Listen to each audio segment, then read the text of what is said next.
Hello, Global Theater. My name is Jerry Fielka. Today is May 15, 2024. We want to thank Rob Grant and his amazing podcast. I'm probably wrong about everything. Also, want to thank everybody at the Venice Heritage Museum, especially because that's how I met our guest today, Anthony Carfello. Is that how you pronounce it, Anthony? Carfello. Carfello. Thank you. Where in the heck are you calling in from? I'm sitting in Hollywood right now. First question is, what is the best thing for a human being? Best thing for a human being. Well, it's a big general start. I would say that, a connection to community is really important, and the ability to feel that you are an that you actively contribute to shaping that community, so that you have both a sense of autonomy, but it's something that is happening within community. I would combine those two and say that those are pretty key to good things for humans. Really good, Anthony. What's your favorite form of information? How it comes into you? It does depend on the information itself. I mean, in that, like anybody, there's shows and documentaries and things I'll consume on a screen, and then there's things that I want to consume, still in a paperback in my hands. And so it's kind of I think in a lot of my working stuff, especially around like the Heritage Museum or some of the other things you described, that's I'm still very much a book in my hands person. I'll take the PDFs that I find and then print them out and then hold them in my hand, and I still take it in a lot better than that way. But I like most in 2024 sitting in Hollywood. I consume media on multiple fronts. Whether I want to or not. Really good, Anthony. Just go on reading for a second. Did you become a reader, one, because your parents told you to, two, they did it as an example, or three, on your own? Oh, good. A combination of one and two, in that I remember being a child and not finding my way into reading and not wanting to, especially sort of as when you're in school and it's lumped in with kind of your language, your basic grammar learning and stuff. It's all kind of folded together, so it all felt like homework for me and wasn't all that interesting. Even though my parents were both big readers, of detective novels and Star Trek books, it was but it's kind of like with enough of their prompting that it was something that I had to figure out eventually. I found my own way. Why do you think humans collect and gather information? Yeah, I mean, it's one, there's a utility aspect to it, that we treat information as tools, and we have across eras. The and information and records are, while different definitions, there's a big overlap of that, but it's records are also a tool that we have used going back to ancient Sumeria, and at the same time, records are part of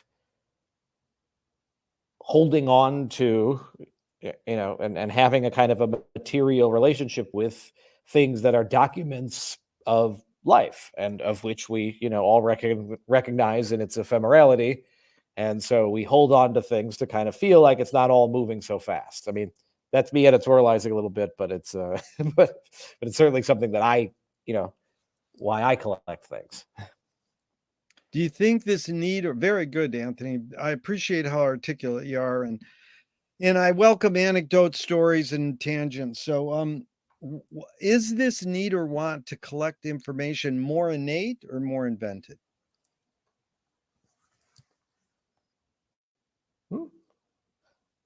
I don't know. I mean, that's a tough thing. It's we, again, if we look at human origins and these early records that we have where we make pictographs of things, and we paint things and we sculpt things as, in response to the world around us, and then we essentially make these records for ourselves. You see it across cultures and societies, in our origins, as a species. So I'm sure there's an argument, and again, much more articulate and knowledgeable arguments about that, the innateness of it. And yet at the same time, I think we also set a model for each other. I mean, it's like we fast forward to a kind of a 20th century model of, it's like the parent or grandparent keeping the photo album, where that's a really regular practice that is found across a lot of societies. Not everywhere all at once all the time, but it's common enough that it's something that you learn as essentially a regular practice. So that would then be like a modern version of saying that it's also probably something we're that's demonstrated to us. It's really good. And we're going to get into archiving, but I got to interject this. I heard these parents talking once, and all their pictures of their baby were stolen because the laptop was stolen. So if the robber comes into the house, he's not going to steal the photo albums. So, like, if you didn't back it up on the cloud, sorry, sucker, your photos are gone. That's another point for print still. Yep, very good. Do thoughts create emotions? Yeah, completely. Our emotional life and our internal, running monologue, overlap constantly, and I mean, we can all think of the kind of the moment, where you're in the shower and you're just thinking, and then all of a sudden, it's something comes to mind, whether it's an experience, or I should have done this, or it's just something. And the shower example is always interesting because it's this one place, this one kind of thing where it's like, for as popular as it is, it's still a much more common meditative moment that people take than your sort of like classic, meditation and real mental focus kind of thing. It's like, just in this one place where you can't really do anything else but be in the shower, then your thoughts, kind of run, and yeah, I mean, it's they'll then trigger emotions, or kind of a back and forth process. But yeah, I wouldn't necessarily separate the two. Very good. Yeah, it's like Joyce's line, epiphanies and everydayness. I have that when I'm riding my bike because I'm such on a routine, normal thing on my path. I transcend, I'm sort of free to just, like, same thing as when you're in a shower, you're just in this normal setting, and then boom, your mind can. Okay, so Anthony, fill in the blank. I don't know what I think Until I write it down. Wow. McLuhan says, I don't know what I think until I say it. Joan Didion says, I don't know what I think until I write it. Yeah, it's Yeah. in this regard, I mean, I'm extra sympathetic to the Didion line. Then it's just, yeah, it's I still, again, no matter what I want to put in the phone or plug into the app, it's not really there until I've scribbled it down. Yeah. Can humans think without language?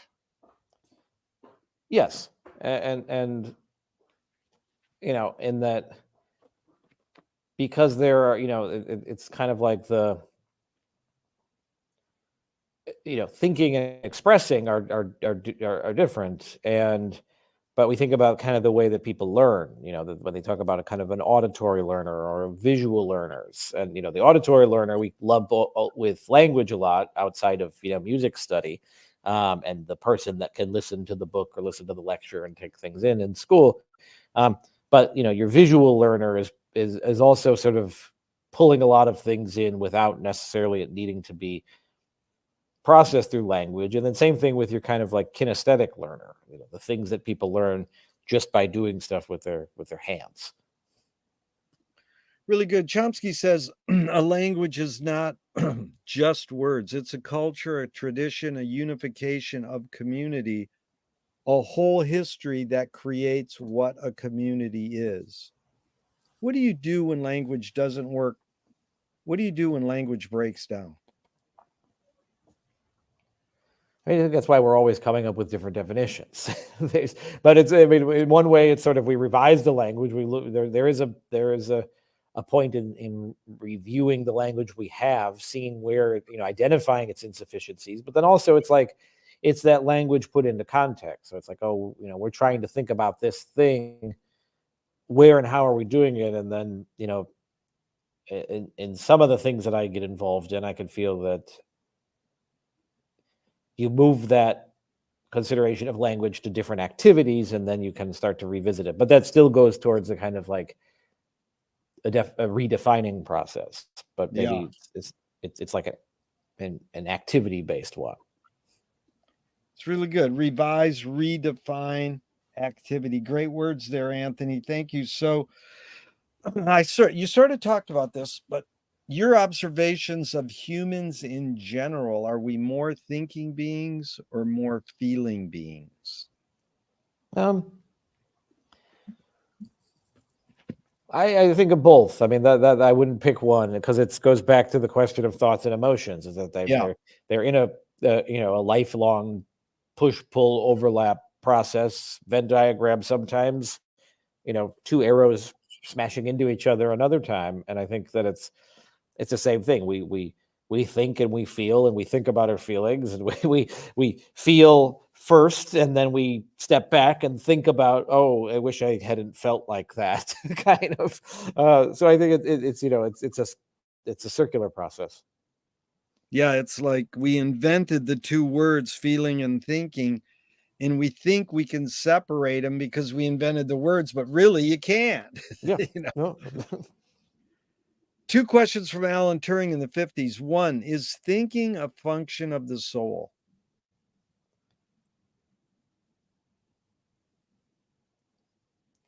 I would have, again. I would treat it the same way as the previous question, and that the soul is then the sort of these defining characteristics of who we are internally, and then who we express outward, and then how we're remembered is part of how we've defined our sort of souls over time.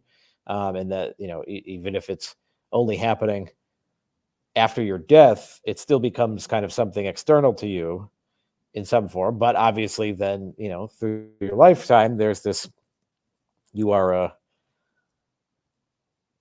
yeah, that's a tough one. But I wouldn't think that, like that there's some sort of version of a soul that is separate from thinking, without sort of stepping into religious notions, of which Yeah.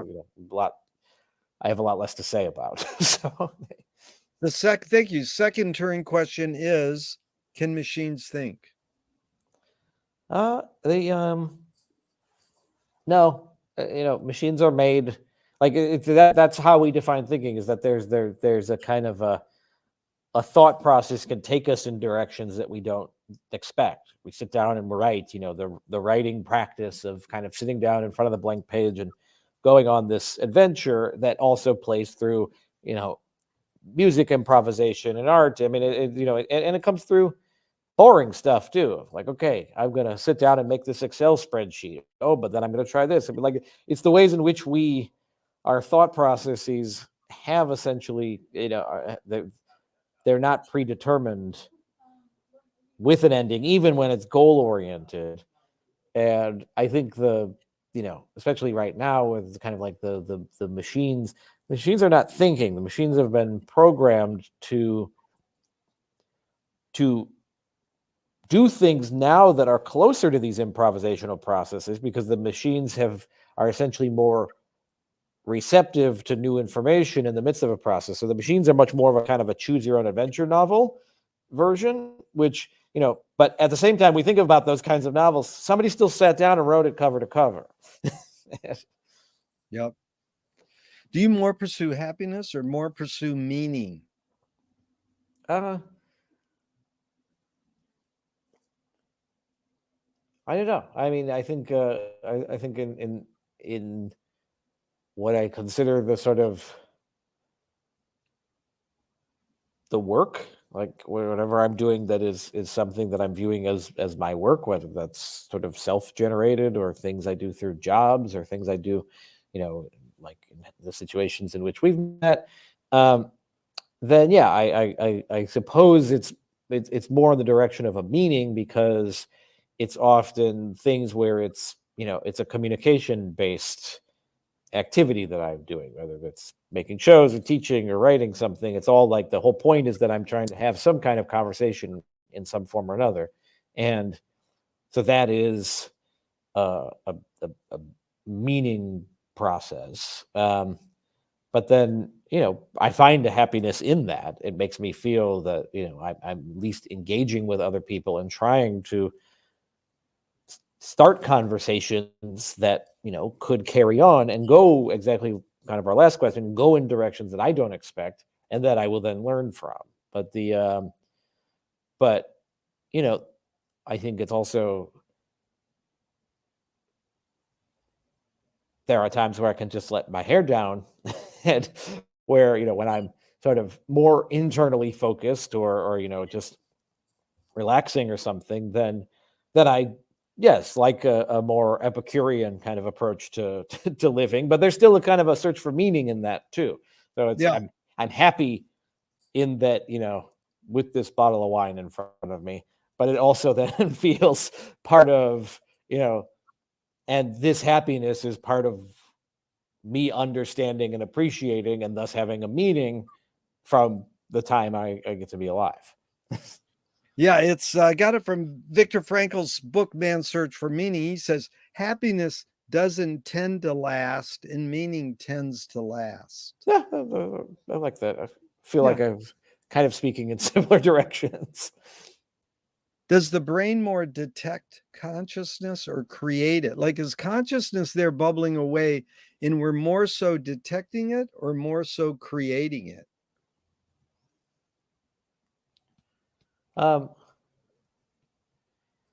I mean, consciousness is foundational to how we who we are as humans. I mean, and it's so I think it's like it's there, and it gets shaped as we grow and take things in. But I think consciousness is what, yeah, like it's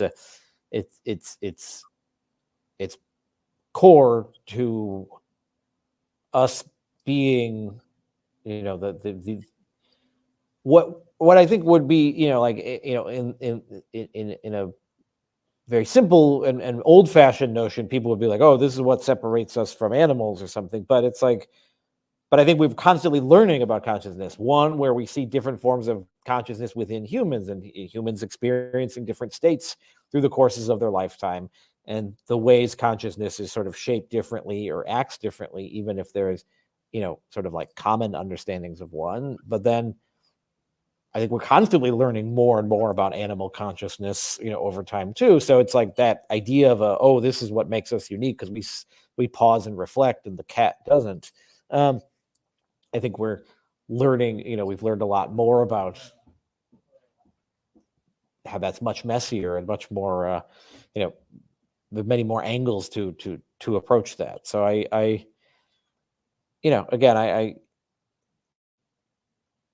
yeah, that's kind of Well, what I I would think pause on it's that. great.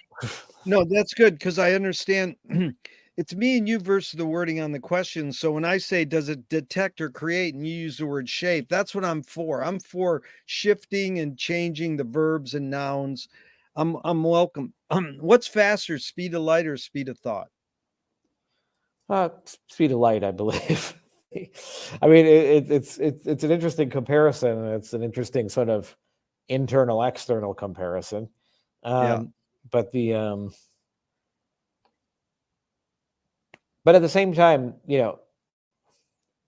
actually, I would withdraw my answer and just say it's hard. It's kind of hard to compare, because there are also there are thoughts that are happening that are part of our instinctual selves. So there's the thought that's telling me I'm hungry and going and I need to go to the bathroom, that I'm not actively pursuing and engaging, but those pop up because I'm designed to have them pop up, and there's the thoughts we're not aware of. I guess it's like a question that I would ask too, is like, are the things that our brain is doing constantly that we're not actively thinking of, do those kind of thoughts, or are they Yeah, functions? that's So I think, yeah. George Lakoff, the neuroscientist, says we're operating 80% of unconsciously and subconsciously. It's like, Yeah, what? completely. I feel me and you are here 100% consciously, but I can see what he's saying, Yeah, no, I get it. but it is, you brought up, like, you eat or go in the bathroom. So Audre Lorde, the poet, said you can't dismantle the master's house using the master's tools. Mhm. Yvonne Rainer responds, said, you can if you expose the tools. What new tool do you suggest? Well, I suppose it depends on on the. Well, I mean, it's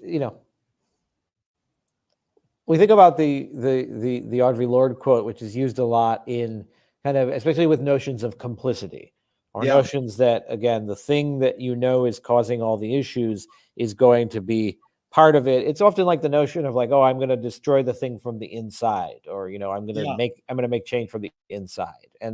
Um and Rainer's quote is kind of extends that, but it's like, you know are people aware of how those tools function, and how can you take those tools or expose those tools? Like, that expose is the interesting verb in it, but it's like, it's um you know it's essentially about, like, how can you understand how that master is using those tools as part of undermining them. The yeah, and like, I think that's, and again, if I'm not going in a completely wrong direction with with the Rainer quote, I mean, then it's kind of like, in terms of a new tool, it's the ones that you make in response. I mean, or the tools that you find that are part of. I'll use the example of in a lot of, like, housing issues right now, and a lot of housing conversations. Um, it's the notion that somehow within the the profit driven real estate industry that is a core part of this entire state, somehow within there is the solutions to an unaffordable California. And yeah, when they're part, they're primarily responsible for making an unaffordable California. And um and so it's like, okay, so what are the tool then, like the new tool to combat against that, thinking of the two quotes in mind. It's like, it's other tools that you are making up, with the understanding that, again, you're not going to use then those other tools. So what else are you coming at yeah, this issue with? yeah. And again, we're speaking vaguely, but that's how I would approach this. Yeah, it's good because I open up some of the questions with cute quotes, and it doesn't mean you have to apply them. It's really, the question was, what tool do you gravitate towards? And you can add the word new if you want. But Anthony, no one listens to the second quote. No one ever responds to the Rainer. So first of all, I got to thank you for actually listening in closely, because it is a comparison, because a lot of times people answer that question and it's like, well, it depends on what the master's house is. And we know that Audre Lorde is a poet, so she may be talking about white supremacy, or, metaphorically or whatever, but she could be like Frank Zappa saying, who are the brain police? He's not saying, are the brain police? He's not telling us, are the brain police evil capitalist corporations, or are the brain police the voice inside your head? Mhm. And so that, I like when you said from inside, because that, again, back to Frank, he said, in order to change things, you got to work from within. But the people who are trying to change things probably do a little of both. They work within the system and outside the system, you know.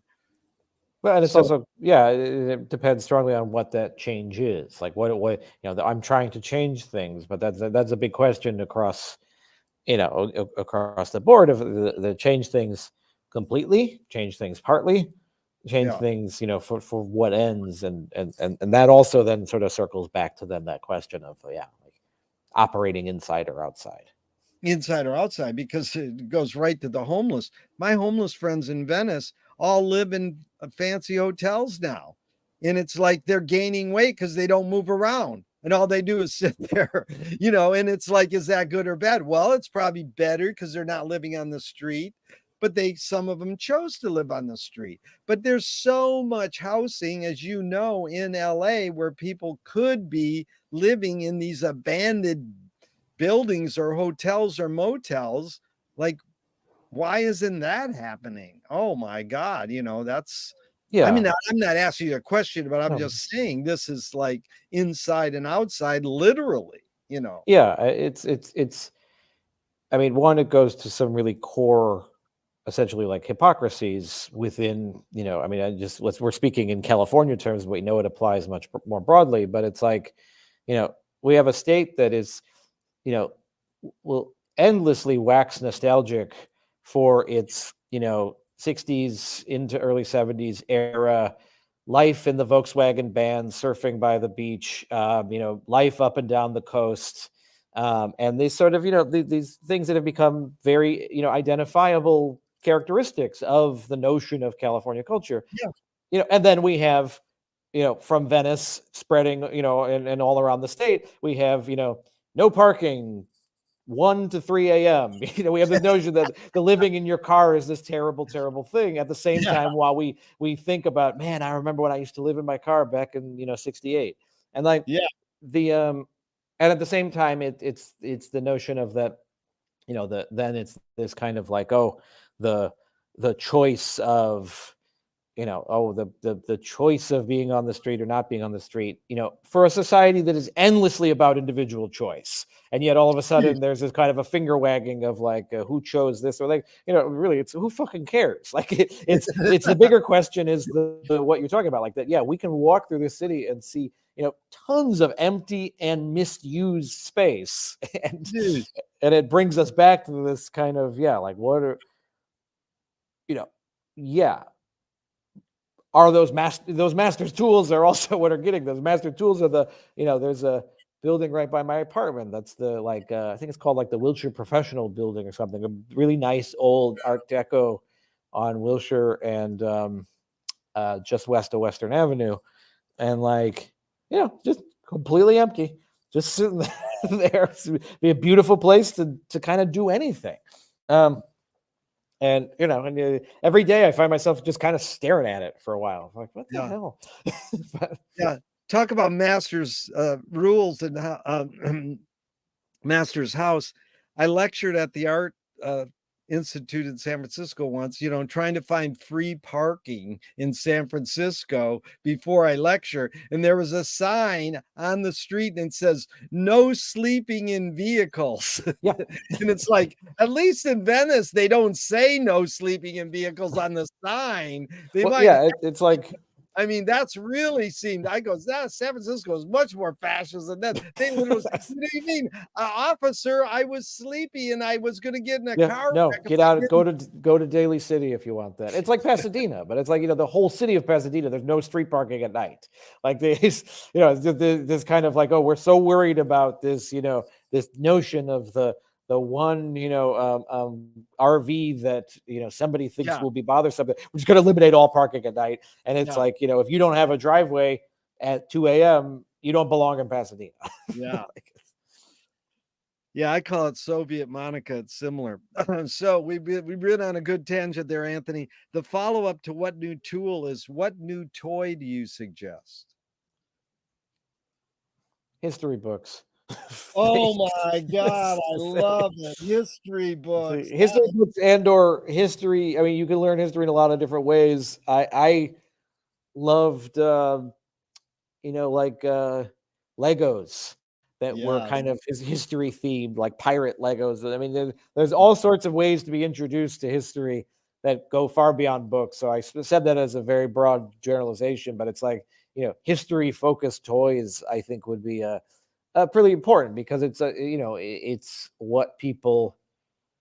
Well, I don't need to make the point. We all know why it's important to study it and have some access to it. But it's now and in the coming future more than ever, there's just going to be so much incredible amounts of misunderstanding and misinterpretation. It's a whereas 50 years ago there would just be either an ignorance about history, or someone didn't have access to the a focused study of history, or then it was just what they absorbed from the portion of society around them, often which would be incredibly skewed and propagandized. And it's hard to look at my nephews, who are like, one of them's 3, and it's hard to look at okay, like what the hell is his world going to be at 40, in Wow. terms of having again, like clear information on on the study of the past. I mean, it's also one of these big. It's not, I don't want to call it an irony, as just a kind of like a throw your hands up thing, because it's designed and forced and commodified and propagandized around it. But but I'll stick with irony for the sake of the point of the moment where we have more access to information at any given moment on this thing than every generation in human history before us. And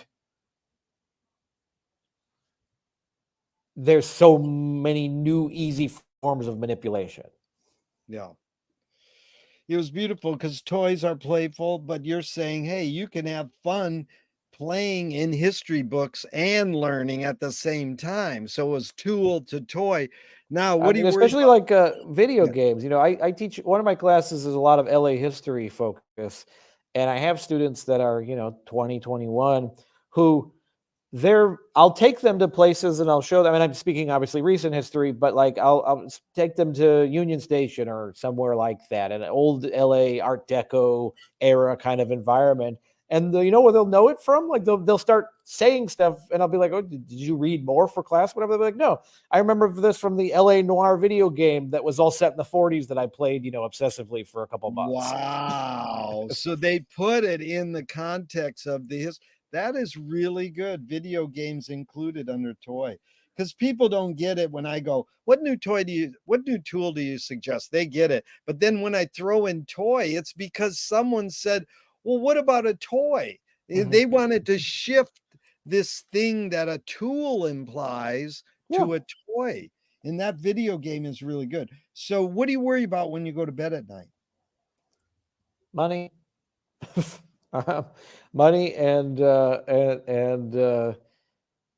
housing security. Yeah. It's that and that's a very 2024 in Los Angeles position, and that it's we everything is more expensive and more precarious than than it felt before. And and knowing full well that generations before me and up to my parents felt the same concerns. um but I do, I don't know that they felt it in the same kind of acuteness that that it feels like Yeah. now. My building, for example, my apartment building, it was I saw that it was for sale.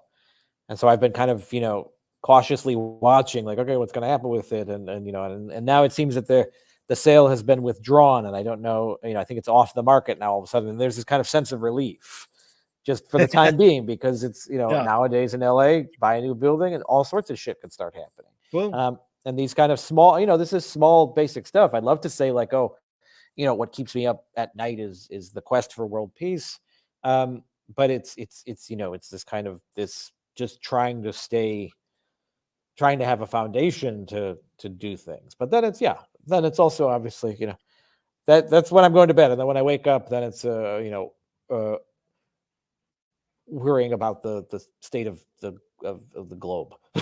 No.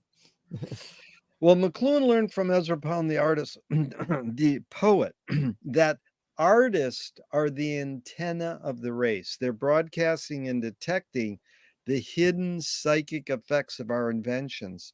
So we might learn how to cope with what we don't like about our inventions. So, Anthony, I asked you the question Marshall probed his whole career. Why do we ignore the hidden psychic effects of our inventions, even though the artists are broadcasting them to us?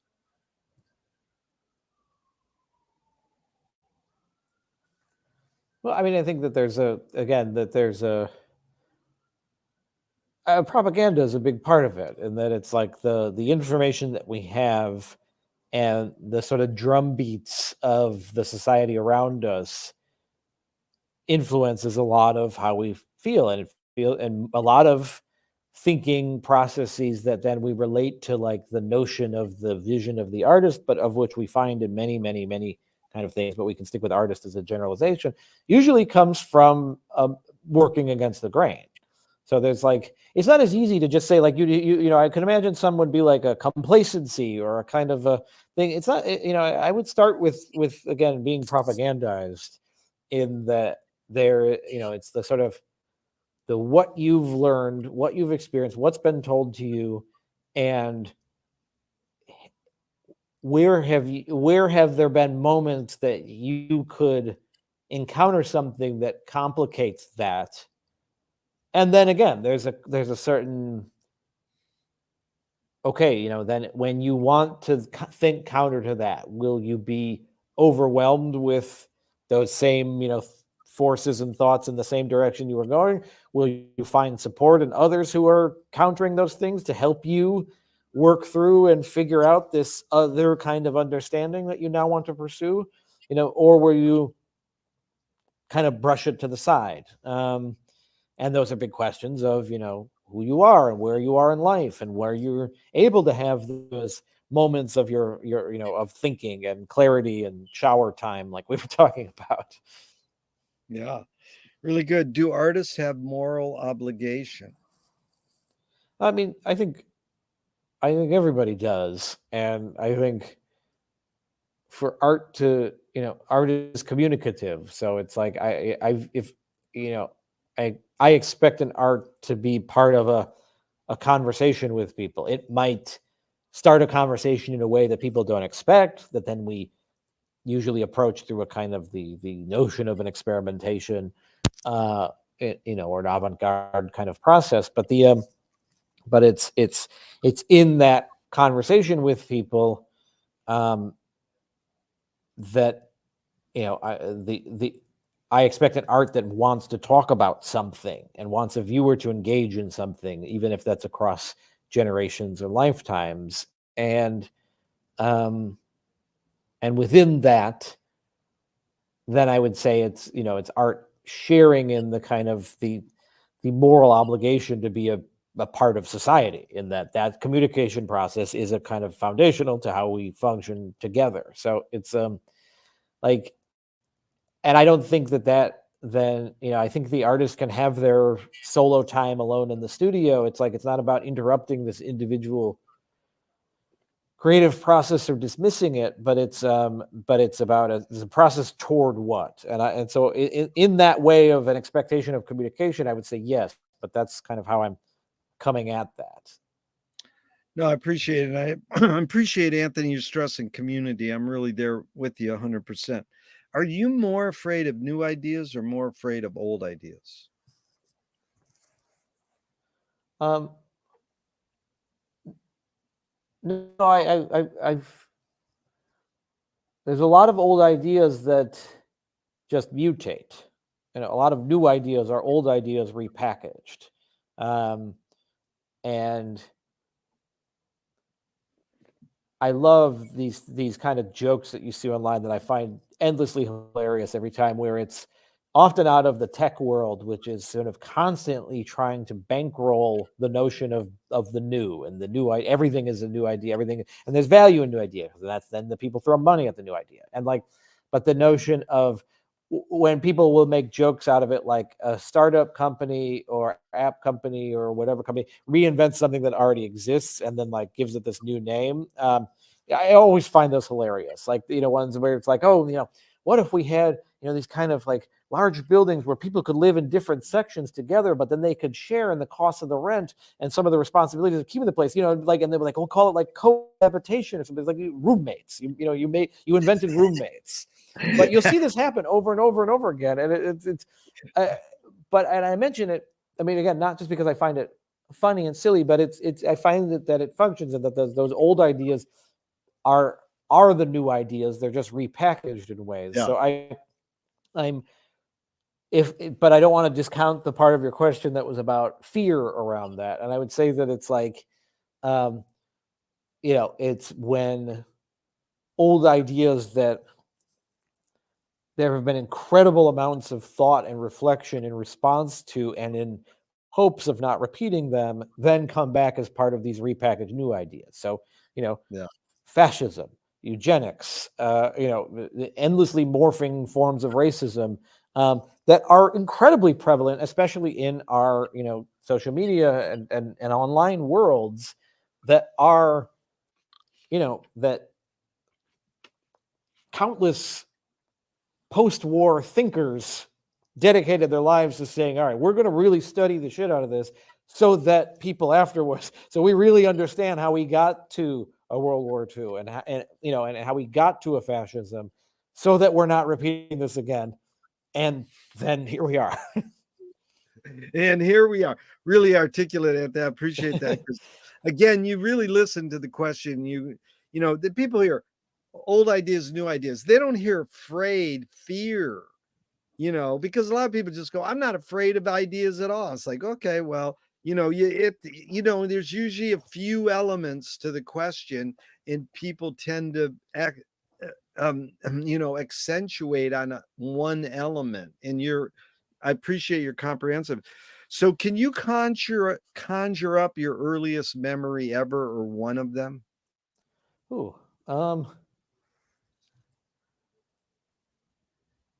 yeah, I mean, there's one that I think like, is a thing that has lived in my head. It's like, I remember being in the snow with my father.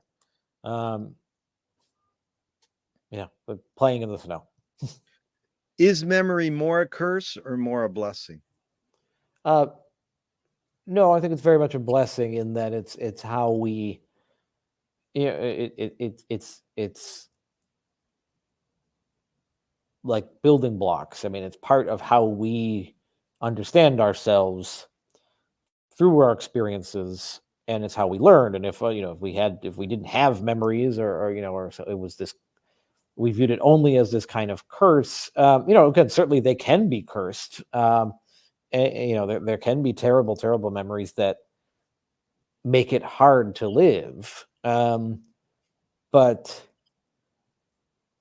in general, I view them as a blessing, in that, again, they're how we grow. Yeah. Tell me someone within your immediate family, then outside your immediate family, just briefly, who had an impact on you, kind of like a role model. And what specifically was that impact? Uh, so in my immediate family first, my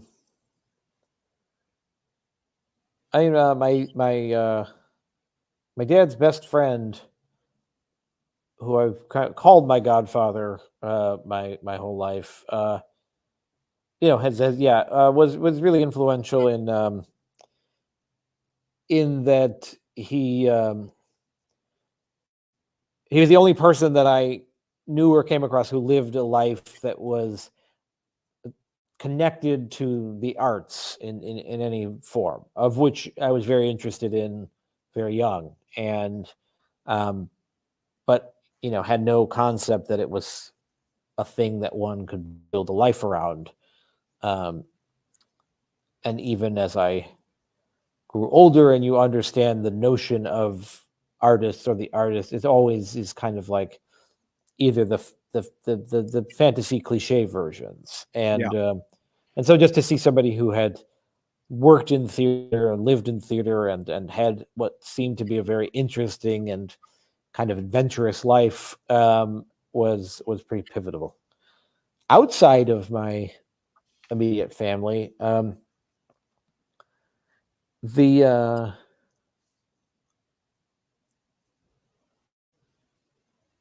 it it's really hard to kind of like pick a person. There's people that, again, were interesting and sort of taught me things here and there, but they taught me in all these different contexts. In whether it was their school, their sports, and so there's like kind of like it's not till I'm older and already an adult that I could say that I found people who provided a kind of role model approach that was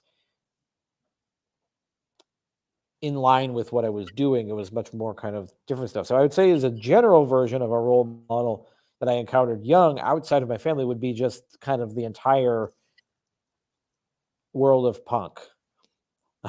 Oh, the Uh, entire world of punk. yeah, Yeah. and the punk music and the punk scene and the punk scenes before the punk scene that I first entered, and the kind of the whole world of accessing this and learning it and spending a big part of my teen years in shows What was city? What city, Anthony? Chicago.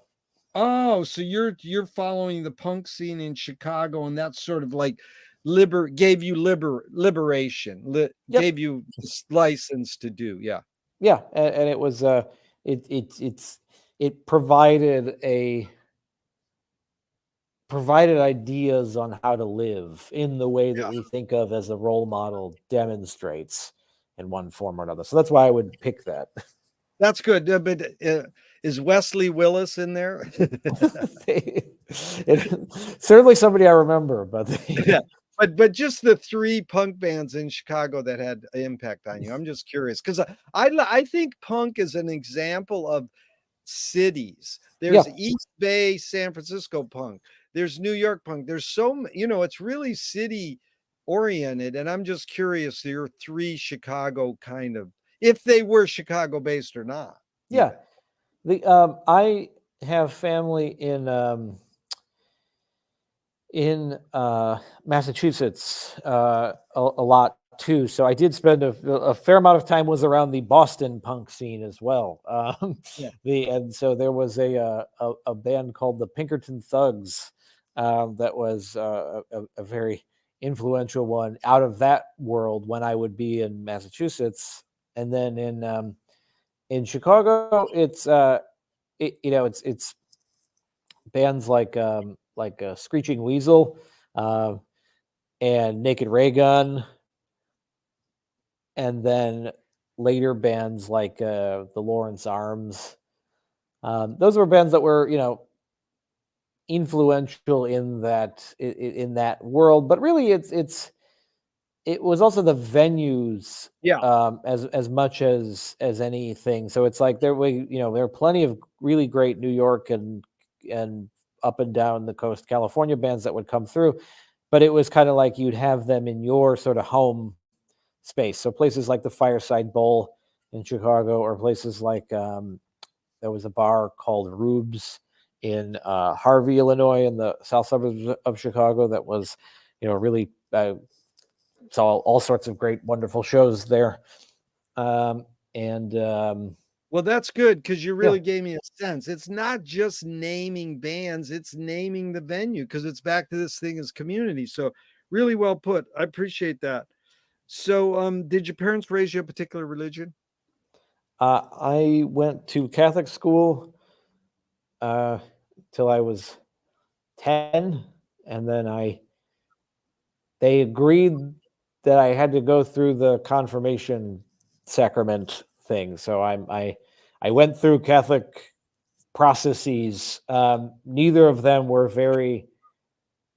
My dad certainly was not religious at all in any way, and my mom, it was much more cultural, and Yeah. it was just kind of that's what you did as from an Italian family, and so yeah, there was part of it, but there really wasn't like a strong commitment. My mom's mom was much more like go to church all the time, go to Latin mass, a lot of Yeah. rosaries around. So she was much more kind of committed to Catholicism.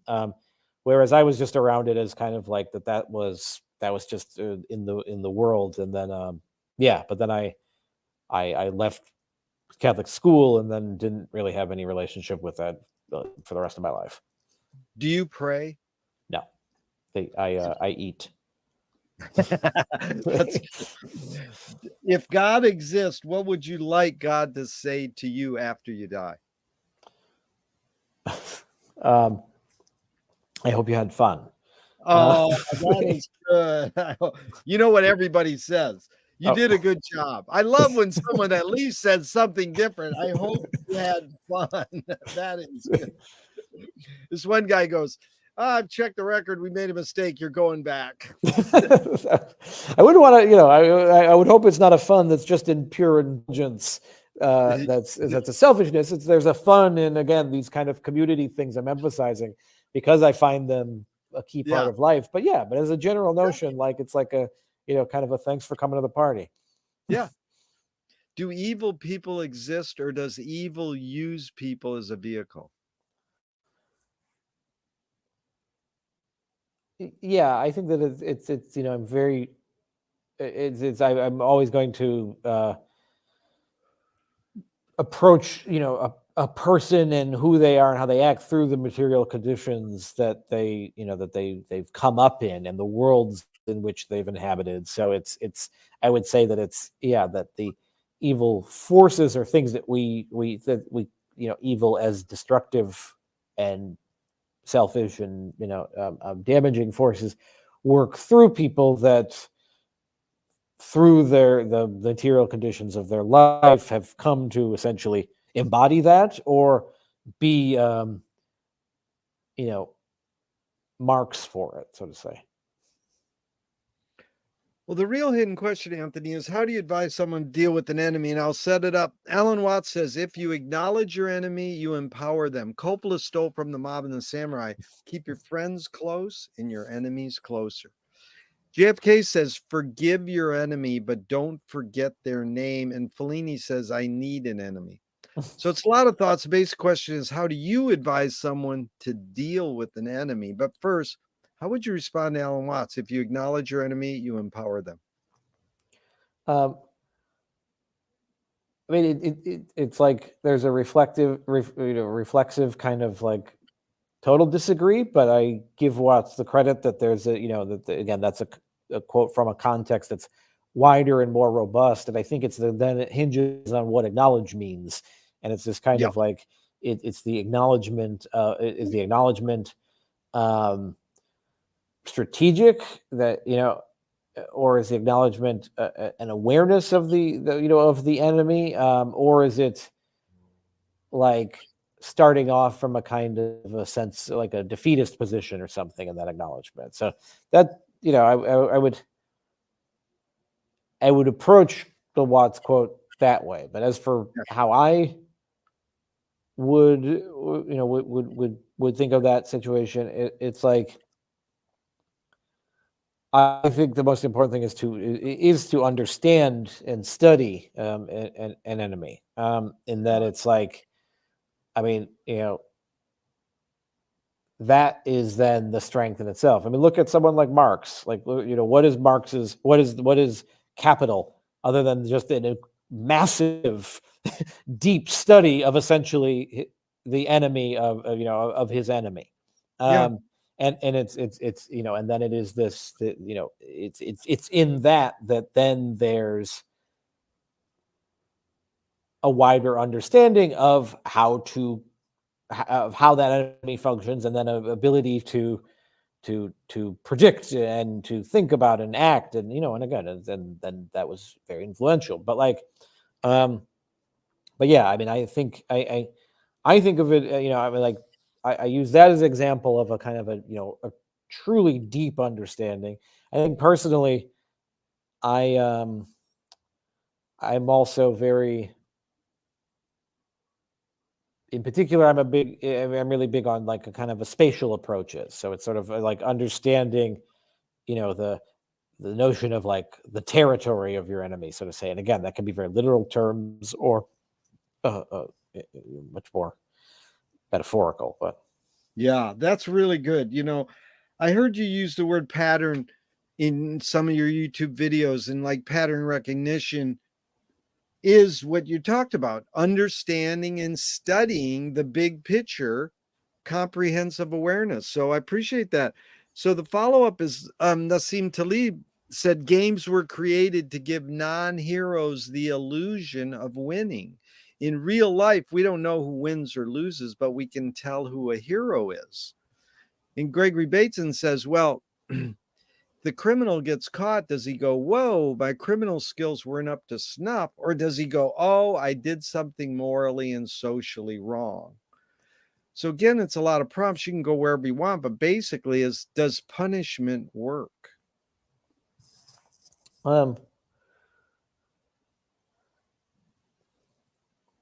Yeah, I mean, it's in general. I mean, I think in a lot of the versions of what we view as punishment in our current society are based on the idea that that old line of a kind of like the meetings will continue until morale improves. Yeah. We whereas it can be quite illogical. I think it's more looking at the conditions that created what we are thinking of as a transgression, and trying to understand how and why they came about. We don't do that a lot. For the most part, a lot of things are approached as again, to this notion of these kind of binaries, of your good and bad, your crime and your service. But it's also that it's as a culture in the U.S. we've there's a reason there's more people in prison per capita here than anywhere else. Yeah. Is that we approach punishment endlessly as this thing that is going to yield different results, and we do it so much that we've turned it into a corporate industry. It's the military, what do they call it? The prison industrial complex. Yeah. Huge in California. You're smart, man. I'm learning a lot, but I love this line. What did I get it right? Meetings continue till morale improves. Was No, it? the beatings continue until Oh, the morale improves. beatings. Yeah. The beatings continue till morale. I misheard it Yeah. because I have to tell you, because I want to thank you for, hosting my meetings at Venice Cultural Salons. And did you hear when Happy showed up? The guy, he's been in Venice since '63, and he goes, "I've never been to a meeting." Yes. You heard that Yeah, punchline that at was the funny. beginning, and then Kinky Friedman says, "If I get, you know, voted in as governor of Texas, what am I going to do the first day? No meetings." So, boy, did I mishear that. Meetings continue till morale improves. Yeah, but it's That it's like it's such a great line because it's you can think of so many situations where people like, oh, that's the approach. Like, we really got to fix things around here. So let's keep doing the thing that's making it all terrible. that's it. Yeah. And there is a fine line between meetings and beatings. That's a whole my, other direction. But my mishearing. And you bringing up binaries, that was good. But let's see, where are we going now? It's James Joyce was the first projectionist in Dublin about 100 years ago. And again, I appreciate this thing of being spatial approach, because Carl Andre, the sculptor, says sculpture as place. And it was even what I tried to stress at our first salon at your museum is it's about Venice. It doesn't matter if we're talking about gardens or art or film or music. I mean, it does, but it's what is the spatial, what is the place, and you say it. Your museum is Venice Heritage Museum. My salon is Venice Cultural Salon. Venice is the dominant thing that we're, it's in this. So your approach is really good there. And it's similar to Joyce. He's the first projectionist in Dublin 100 years ago, and goes, this is stupid. Why should I go inside a building, a space, and see a movie of a tree when I can go outside and see a real tree? And years later, Faulkner said sometimes the best fiction is more true than journalism. Why do we have to recreate things in order to get them? Why do we have to go to a theatrical play of people acting out life? Why don't we just live life? I mean, these are all reflections that you're describing. Like it's Yeah. theater is us pausing and reflecting on life, and and when we're in it, we're in a different mindset, and we're not pausing to consider its implications. I mean, we do in various forms or another, but not in the sort of focused study forms of a work of fiction or a work of theater or a work of film. Yeah. And that's so it's not. I'm much more interested in in the arts in that form as this kind of this purposeful study than the questions of the art forms. Like immediate overlap with the lived experience. Yeah.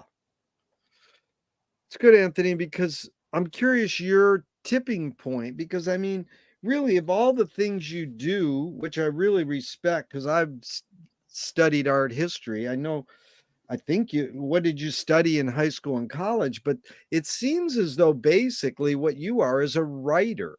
And then you branch off to being an editor, which is part of writing. You're a curator, which is writing a lot of forms, writing a lot of propositions and grants or whatever, art historian. So would you say, what's your first kind of career calling? Was it a writer? And where's your tipping point? What are you doing in high school and college where like, that's what I want to pursue? Was it writing? And where's your tipping point? I wanted to be a writer. I went to writing in high school. I mean, writing and art, like visual art, were the directions I wanted to go with. But I was more confident in writing, and I went to college to be a writer, but I was finding that I was feeling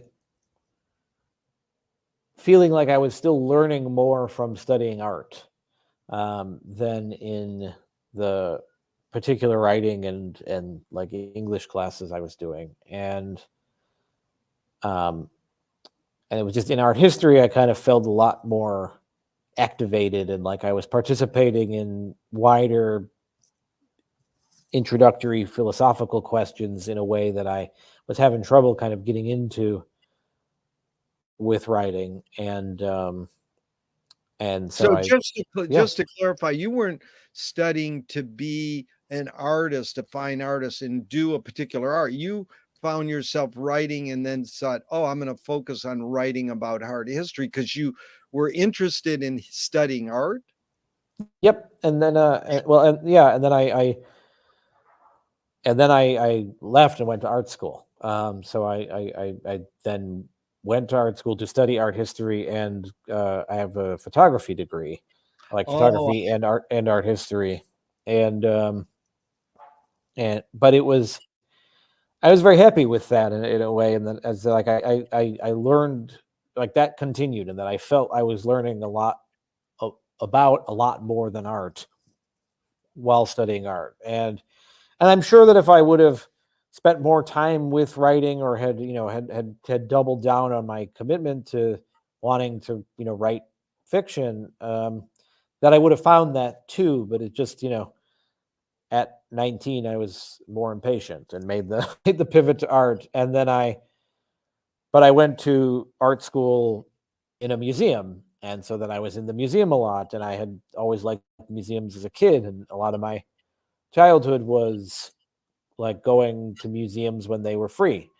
And so as I got out of school, then I thought about continuing in arts, but was thinking about exhibition making, and sort of, and that's just like, okay, well, here's this way to kind of to be involved in a couple different things I like all at once, which is, the sort of the exhibition as a kind of formation of an argument, and being in art conversations, but also writing and reflecting. That's part of making an exhibition and producing it, certainly out of funding it.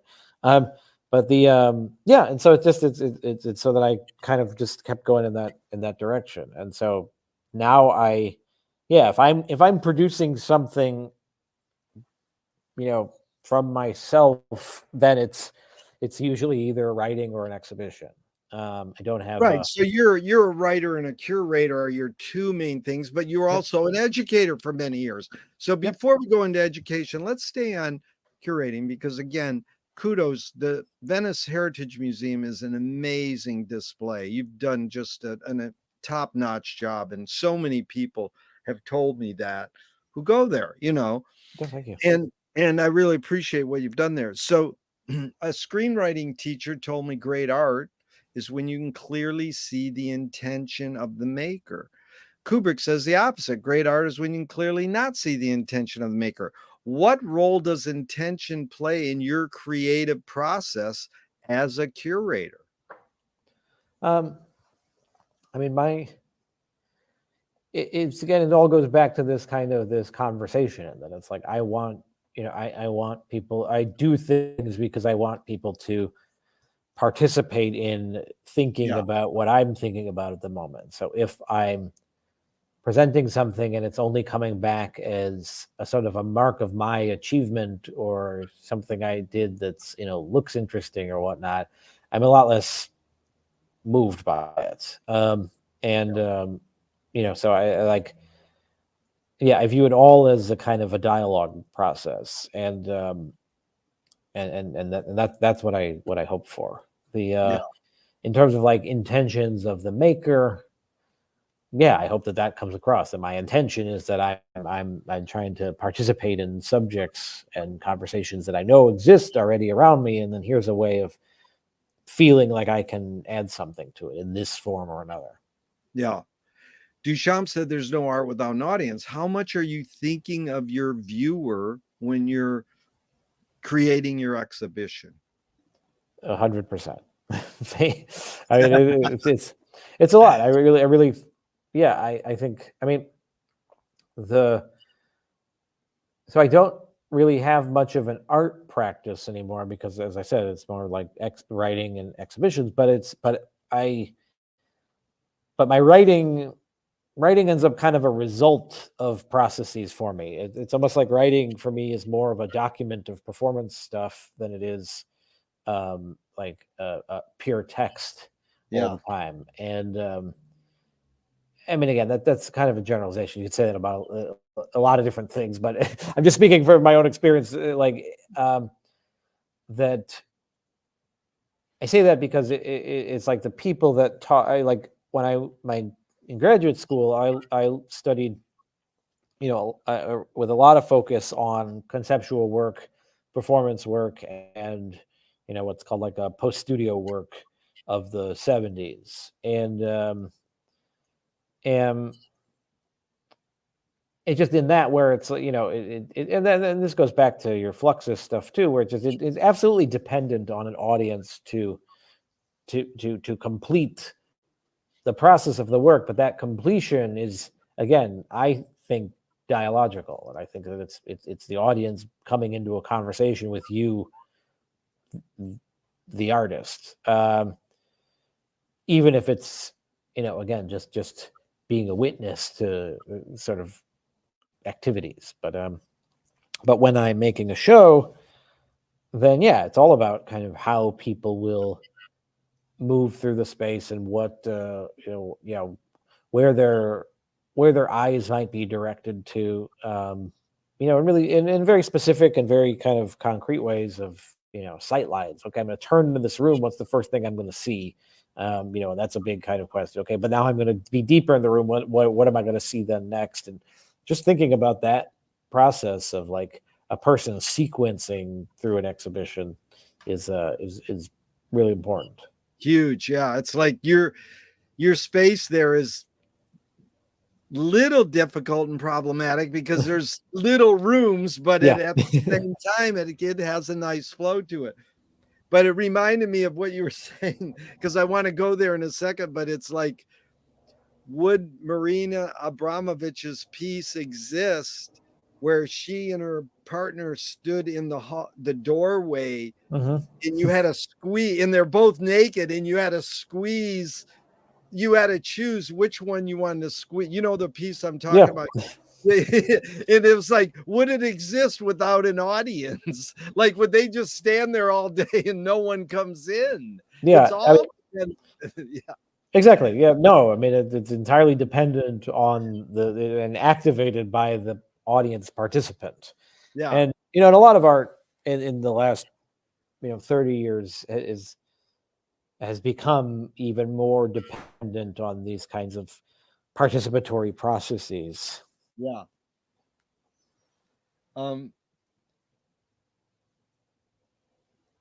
McLuhan says everything we invent extends some humanness. So knife and fork extends our teeth. Shutter in a camera or a projector might extend our eyelid. Even non-tangible, say religion or philosophy, could extend consciousness. What does the writing utensil extend for you? Whether it's a pen or a keyboard, what humanness does the writing utensil extend for you? Just like the notion of kinesthetic engagement, like it's Yeah. the touching, and the yeah, writing. I would apply it to typing or pens, but it's but just that kind of thinking through your hands is very important for me. Think through your hands. That is good. I like that. Well, you touched on this. Is Mike Kelly part of Post Studio? I mean, no, Mike Kelly's like a little bit later because I don't know that he wasn't having that argument so much as people like Michael Asher, would be having. But yeah, so Kelly's kind of like a next generation after that. Is after that. But here's Mike's line I would love for you to comment on. Art is making your problems other people's problems. Yeah, I like that. What does that mean, though, basically?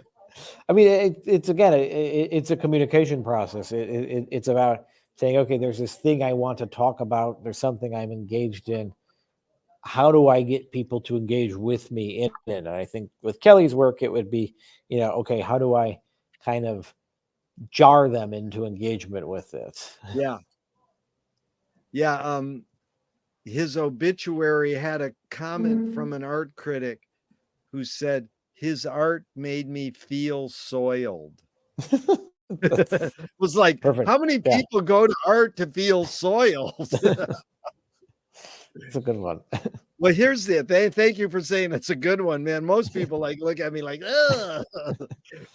Well, here's a poet, Fanny Howe. She said, the point of art is to show people that life is worth living by showing that it isn't. I like that too. I mean, I think it's a But kind of. I don't get what it means. I mean, or what you're feeling. I mean, it sounds good, but what is it? How does it? Yeah. I think that it's about, again, art as this back to the theater and fiction example. It's this sort of this slowing down and amplifying of life. So you're pausing, you're reflecting, you're taking moments, and you're kind of making them bigger than they were when you first experienced them or heard about them, etc. And and yeah, and so I would think it's coming from that direction. Yeah. Well, let's get into the word archive a little because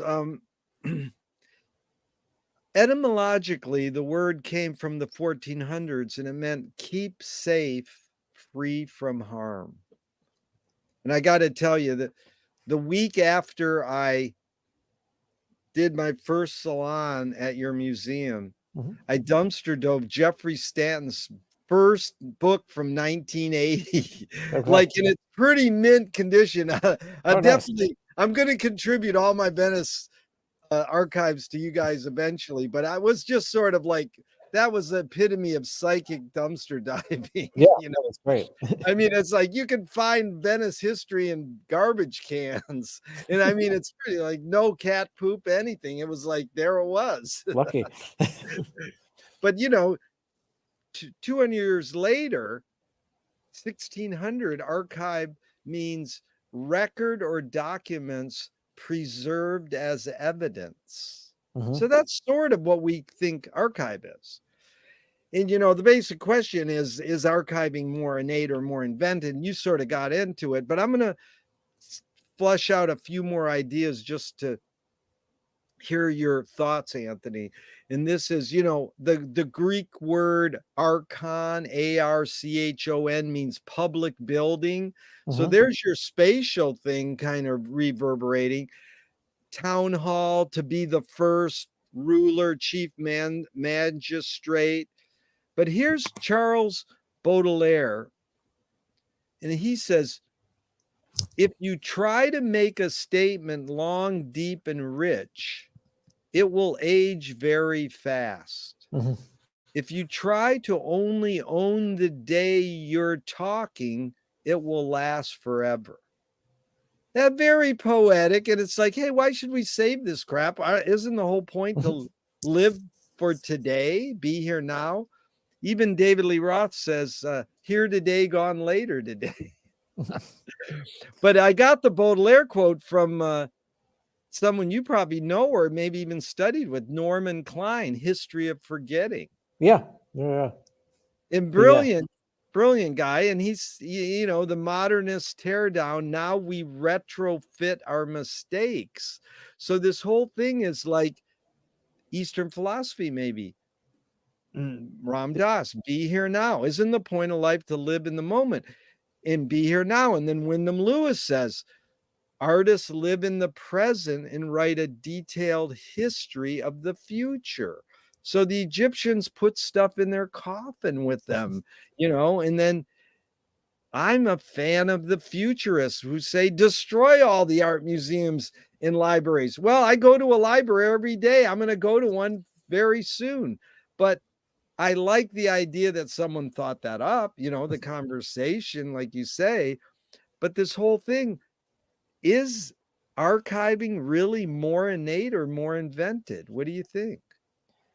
Again, I think we hold things to help us understand our moment, because the idea that one could misinterpret all the quotes you have of this notion that you're not supposed to know anything and you're just supposed to kind of exist within the world around you and just be responsive to it. And how you learn to ask why through those archives and through that history that you learn. I mean, our language is an archive. The words we're both speaking right now, English is an archive of historical forces that have come together and produced this, hybrid Frankenstein language. And like, so it's the, well, yes, like if one, thinking of the Baudelaire quote where it's like, yeah, that there's this idea of focusing on the small and immediate and material in front of you and letting that be appreciated as having what you're not assuming as the deep profoundness. That's great, and I agree, but part of doing so is sort of, again, having some kind of basis to stand on. So you think humans invented archiving, or is it innate in us? Again, I think that it's like that, like go back to the Egyptians and then go thousands and thousands of years and earlier, and it's like what do we think happened the first time that it's like, oh, you know Jerry's dead. Oh, okay, well, he was holding his sword while he died. Well, all right, well, what do we do with the sword? Well, do you want it? Okay, yeah, like, and it's just kind of like, okay, now the first notion that there's this thing there after somebody's dead, and then there's this connection to that thing. And, I would imagine that in our early selves as humans, we started making these, or started asking these questions about, like, oh, what is the, the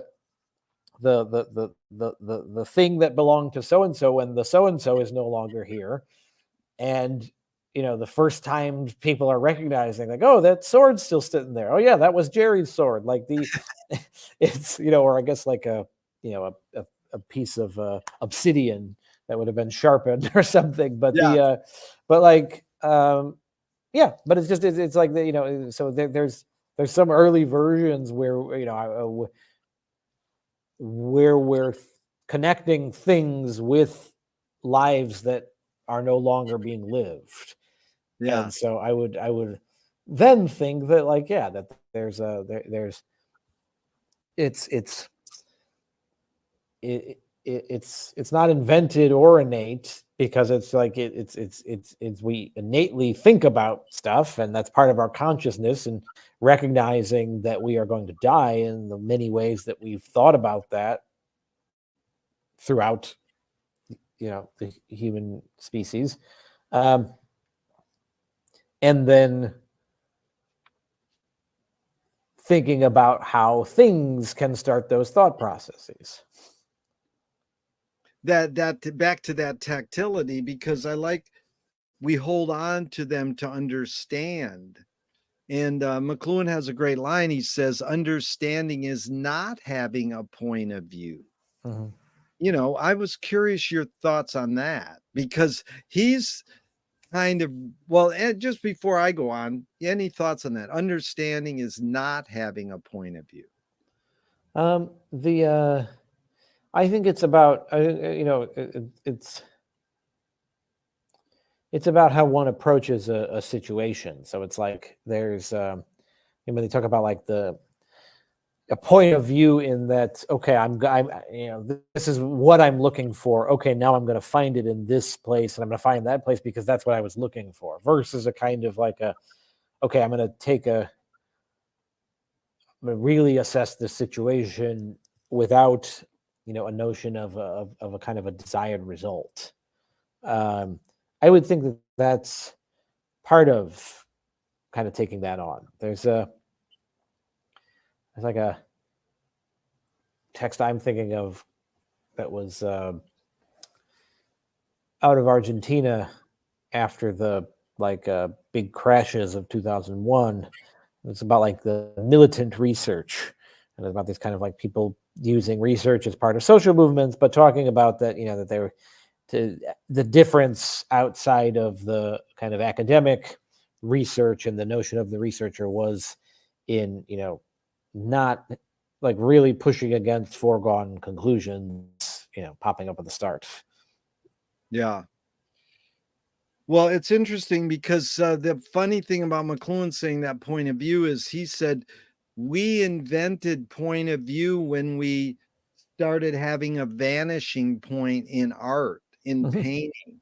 And it's like, that sounds kooky, but it is sort of visually Yeah. like, when did humans start going, oh, well, I like that cave painting, but I don't like that one. Did they start, or like, I like this vegetable and I don't like that vegetable. I mean, it was just food was food. And then all of a sudden people started getting fussy and go, hey, don't bring that here into my cave anymore. It's Yeah. kind of, I mean, yeah. it's like, yeah, I mean, it's it's fun to imagine kind of different versions of these sort of first ways of understanding that one's experience. I mean, in that point of view, there's the literal version of like where I'm standing and viewing, but it's also that these these initial moments, before there's records and society to tell you about this. But like when people are first understanding that their experience and the experience of somebody that looks just like them, or is related to them, but yet is totally different. Yeah. But yeah, we could go back a million years or whatever and kind of imagine these moments, which are fun to do. Exactly. Imagining, man. And Anthony, I asked for 90 minutes. We got about 5 more minutes. So I was wondering maybe we can do a part 2, maybe 3, 4, 5 months down the line, because I only got to about a third of the questions, and it's really been fun and enlightening. And there's so much more I want to get into with you. So, I'm happy to. Yeah, I'd love to do that, because I loved your video with Orhan. Is that how you pronounce his name? Oh yeah, Orhan Ayuje. Orhan, that was an amazing video, because that is a monumental point in my life, because there was a little art gallery right there Oh yeah. where I put on events, and that's where I met my wife of the last 25 years, right there. And of all places, we're pure Venice people, and we met in Beverly Hills. Okay, yeah, that's funny. I really, and that was really cool, because that was yeah. it was this TV. What's that? It was a video art guy had his gallery there, and then he moved to 18th Street. Okay. So, and I had 2 nights of video festivals there, and it was like so weird to have it in Beverly Hills, but he just happened to be there, and it was like right in back of that bus stop that you guys are sitting no, at. exactly. That's funny. And I loved having the noise of the city, and you still could hear your voices really clear. Yeah, no, that was a yeah, doing things like that is a I learn a lot that way. It is by doing, and you have these things where you go with your students out into the streets. That's pure McLuhan. He wrote a book, The City as Classroom. Mm-hmm. You got to get out of it. But I want to get into Mike Davis and activism, especially activism. What can we do? Because you're in a town. You're in a famous beach town that has a lot of controversy, and there you get your first big article in the LA Times. Congratulations. And it's all about controversy. Hey, can't you just push it? It's controversial, but in essence, I wanted to tell you one thing is the great thing is what John Cage says. It doesn't matter what the press says, it's how thick your press kit is. So as soon as you get a whole bunch of articles, and you've gotten a few already, that was really cool to see that. But just to maybe close out, this part 1, again, I thank you, is these stories, that it's like oral history is stories, and that's sort of like this food, we're it's nourishing, in for us. No, And absolutely. and it helps us. And Hollis Frampton, great experimental filmmaker, said narrative is born among the animal necessities of the spirit, because we're waiting to die. Okay. And my question is, can you forget to die? I think it's a good approach. I think it's that it's I think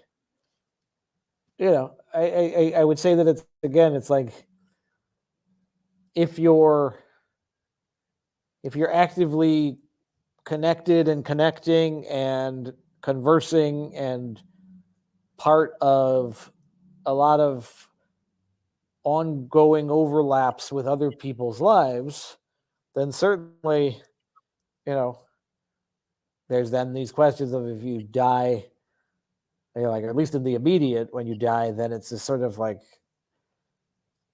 yes, there's the feeling of you're lost, but at the same time, you're sort of like you there's this activity that you're still in a way. So that I guess is a sort of a version of forgetting, perhaps. But Well, it's that you said that outside and inside theme early on. yeah, And it's like we don't know what happens after we die. I mean, if you haven't gone over to Rocco's bookstore, Angel City, you got to walk there a couple blocks from your yeah, place. yeah, yeah. And you know, he has that whole section of LA books. And you know, he died. Yeah. He kind of fell out, and then they took him to UCLA, and then he woke up, and the nurse said, "Dude, you died, and you came back." So the problem with my question, which I've just started asking over the last couple of years, is, "Can you forget to die?" Is people don't know if I mean it literally or metaphorically. Yeah, it's a good place to start with it. But Because I mean, isn't it, in essence, that's what an archive is not allowing Abbott Kenny to die. He can't die. Yeah, well, I mean, and it's again, it's you know, it's yeah, any story that keeps getting told is not dead, even if all the participants and characters are dead. Yeah. Well, Anthony, it's really been fun, and I appreciate you enlighten me a lot as always. And I look forward to part 2, even though I'm going to hit the end broadcast button now. I hope this never ends and we can keep talking forever and ever. Right on, man. Thank you so much. All right, thank you. Cool. Bye, Jerry.